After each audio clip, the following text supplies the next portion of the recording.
கைதிகளாகவும் TTV தினகரனும் இறந்தா AIADMK ஆட்சியை பிடிக்குன்னு சொன்னது நான் தான். இப்போ வந்து என்னுடைய மீது பலமுறை குற்றச்சாட்டு வைக்கிறாரு.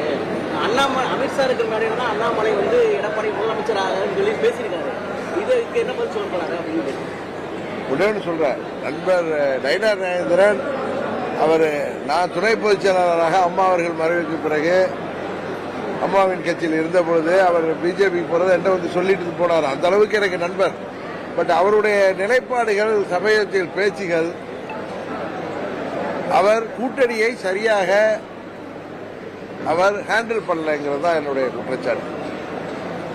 வெளியேறியதற்கு முக்கிய காரணமே எங்கள் தொண்டர்கள் எனக்கு கொடுத்த பிரஷருக்கு, அழுத்தத்துக்கு, எங்கள் நிர்வாகிகள் கொடுத்த அழுத்தத்திற்கு காரணமே நயினார் நாகேந்திரன் டெய்லி பழனிசாமியை தூக்கி பிடித்த காரணங்கள். அவர் மாண்புமிகு அமித்ஷா அவர்கள் சொல்லியதை என்ன சொல்லியிருக்காரு?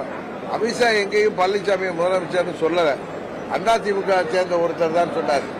பழனிசாமி தானே தன்னை அறிவித்துட்டு எப்படி வலது கம்யூனிஸ்ட் தலைவர் முத்தரசன் சொன்ன மாதிரி போற இடத்துல நான் தான் முதலமைச்சர், நானாம் முதலமைச்சர் இவர் தான் சொல்லிட்டு இருக்காருன்னு சொன்னாங்க. நாங்கள் இன்னும் சில பேர் சொல்றாங்க இவர் ஏப்ரல் 12 முடிவு எடுத்திருக்க முடியாது. இவங்க யார் நம்மளுக்கு சொல்றது? நான் வெயிட் பண்ணேன். ஏன்னா உங்களுக்கு நல்லா தெரியும், பாராளுமன்ற தேர்தலில் தேசிய ஜனநாயக கூட்டணிக்கு நாங்கள் சென்றதற்கு முதல் காரணமே மாண்புமிகு மோடி அவர்கள் மீண்டும் இந்தியாவின் பிரதமராக வேண்டும். அதுதான் நாட்டிற்கும் நாட்டின் வளர்ச்சிக்கும் பாதுகாப்பிற்கும் சிறந்ததாக இருக்க முடியும் என்கிற காரணத்தினால்தான் நாங்கள் அன்கண்டிஷனலா போனோம். அது நண்பர் அண்ணாமலை நாங்கள் வந்தது அவர் தான் எங்களோட அன்றைக்கு பேசி, நாங்கள் டெல்லி தலைவர்களை கூட சந்திக்கவில்லை, நானும் ஓபிஎஸ் அவர்களும்.